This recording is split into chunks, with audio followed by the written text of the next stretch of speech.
Hello, students. Today we will discuss on cell and cell structure, cell function for the student of BSc Part First. What is cell? Cell सबसे पहले बनने वाली single unit है। यह cell smallest unit है जो आपस में मिलकर के सारे लिविंग बीइंग्स जीव जंतुओं की उत्पत्ति हुई है। इसे हिंदी में कोशिका कहते हैं और इसके अध्ययन को कोशिका विज्ञान कहा जाता है। क्लियर? सेल ऐसे अपन ऐसे इस तरह से समझ लेते हैं कि सबसे पहले जिन जीवों की उत्पत्ति हुई वो जीव एक कोशिकीय थे, सिंगल सेल से बने हुए थे। फिर इनमें आपस में एक से ज़्यादा कोशिकाएं आपस में संयुक्त रूप से काम करके उत्तक का निर्माण किया। उत्तक एक जैसे उत्तक मिल करके एक जैसे काम करने वाले उत्तक मिल करके अंग बनाए और अंगों ने शरीर बनाया, सिस्टम बनाया। इस तरह से कोशिका इकाई है, यूनिट है जीवों की, जो आपस में मिलकर के पूरे जीव का निर्माण करती है। इसकी डेफिनेशन अपन इस तरह से ले सकते हैं कि cell is a basic structural and functional unit of living things.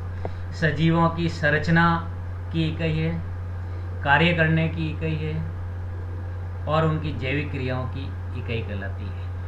कोशिका बेसिकली दो तरह की बनी हुई रहती है, prokaryotic cell and eukaryotic cell. ऐसे सभी जीव जिसमें प्राथमिक प्रकार की या प्रोकैरियोटिक कोशिका होती है उन्हें प्रोकैरियोटा डिवीजन में डिवाइड किया गया है। और ऐसे सभी सेल्स, एनिमल्स या लिविंग बीइंग्स जिनमें advance type of, complex type of या well developed type of cell present होती है उन्हें यूकैरियोटा ग्रुप में रखा गया है। सेल के बेस पे एनिमल्स और प्लांट को एक सेल वॉल की प्रेजेंस के बिहाफ पर डिफ्रेंशिएटेड किया जाता है। इसको अपन इस तरह से डायग्रामेटिक प्रेजेंटेशन से इस तरह से समझा जा सकता है कि सेल्स यूनिट है, इकाई है। एक जैसी सेल्स आपस में मिलकर के टिश्यू या उत्तक का निर्माण करती है। उत्तक आपस में मिलकर के ऑर्गन या अंग का निर्माण करते हैं। अंग मिलकर के तंत्र या सिस्टम का निर्माण करते हैं और सिस्टम मिलकर के शरीर का निर्माण करती है। अपन इंट्रोडक्शनरी पॉइंट ऑफ व्यू से पढ़े तो सेल की डेफिनेशन, कोशिका की डेफिनेशन है, cell is the structural and functional unit of living being. सजीवों की संरचना, सजीवों का शरीर आपके समक्ष देखा जा रहा है। तो शरीर किस किस से मिलकर बना रहता है? शरीर की बात करें तो शरीर अंगों से मिलकर बना रहता है। अंग तंत्र से, सिस्टम से चलते हैं। तंत्र में अंग होते हैं और अंग उत्तकों से बनते हैं और उत्तक कोशिकाओं से बनते हैं। मीन्स कोशिका सबसे छोटी इकाई है जो मिलकर के शरीर का निर्माण करती है और सारी शरीर की जैविक क्रियाएं एक कोशिका के लेवल पे संपन्न होती है। जैसे अपन श्वसन करते हैं तो श्वसन में ऑक्सीजन लेते हैं तो ऑक्सीजन एक कोशिका तक पहुंचती है और उस कोशिका में उपस्थित माइटोकॉन्ड्रिया श्वसन में ऑक्सीडेशन करता है और ऑक्सीडेशन से ऊर्जा उत्पन्न करता है और वही ऊर्जा शरीर के विभिन्न कार्यों के लिए यूज होती है। मीन्स टू से शरीर तभी चलता है जब उसकी एक कोशिका सक्रिय रूप से चलती है उसकी, इसीलिए इसको यूनिट कहा जाता है। फंक्शनल यूनिट भी इस तरह से कहा जाता है कि अपने कोई काम करना है, जैसे अपने को दौड़ लगानी है तो दौड़ लगाने के बाद अपन थक गए, थक करके बैठे, अपन ने ग्लूकोज लिया तो कोशिका की एक कोशिका, एक सेल में माइटोकॉन्ड्रिया उसमें ऊर्जा उत्पन्न कर देगा, एटी उत्पन्न करेगा, एटीपी के रूप में ऊर्जा उत्पन्न करेगा और वही ऊर्जा संपूर्ण शरीर को थकान मिटाती है। जैसे अपन बात करते करते अपना हाथ अननोन या नुकीली किसी चीज़ से टच हो गया तो तुरंत उसकी मैसेज पास वाले कोशिका में जाएगी, नर्व सेल में जाएगी, नर्व सेल से पास वाली सिनॉप्सिस के थ्रू पास वाली नर्व सेल में जाएगी और वो दिमाग तक उस मैसेज को पहुंचाएगी कि कोई नुकीली चीज़ चुभ गई है, तुरंत दिमाग उसका रिप्लाई करेगा और वापस सभी कोशिकाओं के होते हुए विद इन ए सेकेंड आप वहाँ से हाथ अपना हटा देते हो। तो इस तरह से कोई भी अपन कार्य करते हैं तो उसमें एक एक कोशिका एक्टिवली पार्टिसिपेट होती है। सबसे पहले कोशिका की खोज रॉबर्ट हुक ने की। रॉबर्ट हुक बेसिकली उसने माइक्रोस्कोप फैब्रिकेट किया था और उस माइक्रोस्कोप बनाया था। उस माइक्रोस्कोप के अध्ययन में उसने डिफरेंट सेल, डिफरेंट टाइप्स की स्टडी की, जिसमें से उसने सबसे पहले कॉर्क सेल मीन्स प्लांट का ढक्कन होता है, कॉर्क होता है, उसकी स्लाइस काटी और उसको माइक्रोस्कोप के अंडर में स्टडी की। तो उसमें खूब सारे चैम्बर लाइक स्ट्रक्चर दिखे। तो उन चैम्बर लाइक स्ट्रक्चर को उन्होंने सेल्स, लैटिन लैंग्वेज में सेल्स कहा जाता है, चैम्बर कहा जाता है। इसलिए Robert Hooke was for further study Robert Hooke was proponent as father of cell या डिस्कवरर ऑफ सेल। उसके बाद एंटोन वन लीeuwenhoek ने एंटोन वन लीeuwenhoek और एंटोन वन लीeuwenhoek ने लिविंग सेल की स्टडी की। इस समय ये पता चला कि जो रॉबर्ट हुक ने स्टडी की थी that was only cell wall, और on the behalf of that was indicated as dead cell, and Anton van Leeuwenhoek discovered living cells। उन्होंने हैंडमेड लेंस में teeth scum water pond water drop की study की और उसमें कुछ smallest pin headed structure का movement देखा, जिसको उन्होंने एनिमाक्यूल्स का, और वो फर्दर आगे जा कर के लिविंग सेल या जीवित कोशिका के रूप में उसका नामकरण किया गया। उसके बाद में रूडो वर्चेव थे, इन्होंने सेल थ्योरी दी।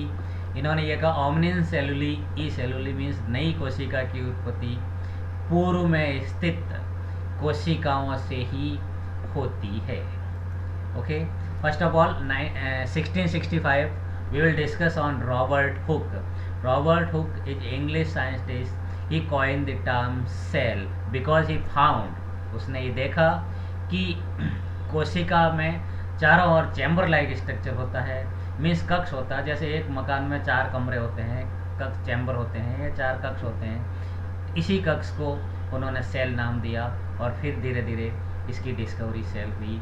उन्होंने कॉर्क सेल में, कॉर्क सेक्शन में इसकी स्टडी की और he was inventor of compound microscope. There are 2 type of microscope means two से कि अपन किसी भी वस्तु या चीज़ को बड़ा करके जिससे देखा जाता है। माइक्रोस्कोपी मीन्स जिन ऐसी सारी थिंग्स जिनको नेकेड आई से देखा जाना विजिबल नहीं होता है, उनको एनलार्ज करके देखा जाना माइक्रोस्कोप्स के थ्रू किया जाता है। सिंपल माइक्रोस्कोप वो होता है जिसमें सिंगल लेंस यूज होता है, और कंपाउंड माइक्रोस्कोप वो होता है जिसमें मोर देन 1 लेंस यूज होता है। 2 लेंस भी हो सकते हैं, 3 लेंस भी यूज हो सकते हैं। कंपाउंड माइक्रोस्कोप उसे कहेंगे। तो he was the discoverer of first compound microscope. These are corks, and in corks section में, corks are woods of oak tree, और इनके सेक्शन में उन्होंने सेल को डिस्कवर किया। Just this structure he found, first of all he found this type of structure, and this structure he named this structure as cell, just like plant cell. Nowadays the plant cell, we can see plant cell in microscope in just like structure. In 1674 Anton van Leeuwenhoek, he was Dutch businessman and described cell a drop of pond water that he called animalcules, and that's why he was awarded as father of ancient microbiology, because he first found some microbes in pond water or teeth scum. That's why he was the discoverer of living cell. The cell theory, कोशिका सिद्धांत 2 वैज्ञानिकों ने मिलकर के दिया, Matthew स्लाइडन and Theodore swan. Among of them, Matthew Sladen was botanist and Theodor Swan was geologist. दोनों ने अलग अलग काम करते हुए कोशिका सिद्धांत दिया और यही कोशिका सिद्धांत एक साथ सम्मिलित रूप से एक्सेप्ट किया गया। इसमें मॉडर्न सेल थ्योरी के नाम से आर वर्च्यू या रूडो वर्च्यू का सेल सिद्धांत कहलाता है, जो 1855 में दिया। ऑल लिविंग ऑर्गेनिज्म आर, इनके 4 पॉइंट है वो इस तरह से है। All living organism are made up of cell and their product. Means जो भी जीव या सजीव इस पृथ्वी पर विचरण करते हैं, इस ब्रह्मांड में विचरण करते हैं, वो या तो एक कोशिका के बने रहते हैं या कोशिका के उत्पादों द्वारा कोशिका एक जैसी कोशिकाओं के समूह या ग्रुप्स आपस में मिलकर के इनका निर्माण करते हैं। कोशिका cell is the structural and functional unit of organism. किसी भी जीव की इकाई एक कोशिका होती है। ये कोशिका सिद्धांत का दूसरा पॉइंट है। और थर्ड पॉइंट ये है, new cells arise from pre existing cell. नई कोशिका की उत्पत्ति पूर्व में उपस्थित कोशिका से ही होती है। अगर कोई कोशिका नहीं है तो नई कोशिका की उत्पत्ति नहीं होती है। Next and further 4 point of this theory is cell is the unit of heredity. Means single form में सेल आनुवंशिकता की इकाई है। एक कोशिका के रूप में आनुवंशिकता एक जनरेशन टू दूसरे जनरेशन में ट्रांसमिटेड होती है। इसको अपन इस तरह से भी पढ़ सकते हैं कि 4 पॉइंट सेल थ्योरी के इस तरह से है। All organism are composed of cell. Means सभी सजीव कोशिका या कोशिका के प्रोडक्ट से बने रहते हैं। All cells comes from pre existing cell. पूर्व में उपस्थित कोशिका से ही नई कोशिका की उत्पत्ति होती है। Cell are the smallest structural and functional unit of organism. Cell carry genetic information in the form of DNA. Okay.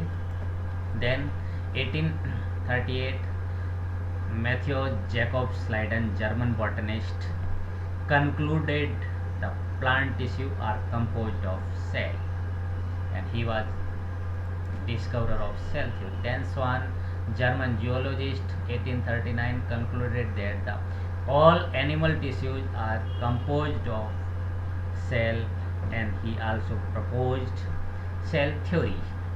According to Swan, the cell is the unit of structure, physiology, and organization in living things. Then the second point, the cell retaining a dual existing as a distinct entity and building block of the construction of organism. सजीवों की मूलभूत अथवा आधारभूत इकाई कोशिका को कहा गया और यही कोशिका सिद्धांत कहलाता है। Cells form from free cell formation similar to formation of crystals spontaneous generations. कोशिका पूर्व उपस्थित कोशिका से ही प्रेजेंट होती है, उत्पत्ति होती है, या फिर इनका स्पॉन्टेनियस या म्यूटेशन के थ्रू नई कोशिका का निर्माण होता है, पर वो भी पूर्व में उपस्थित कोशिका के अंदर पाए जाने वाले म्यूटेशन के द्वारा ही होगी। अर्थात नई कोशिका की उत्पत्ति पूर्व में उपस्थित कोशिकाओं के द्वारा ही होती है, उसके बिना संभव नहीं है। Okay, that's all today. Tomorrow we will discuss on light microscope and what is microscopy. On the behalf of microscopy we will discuss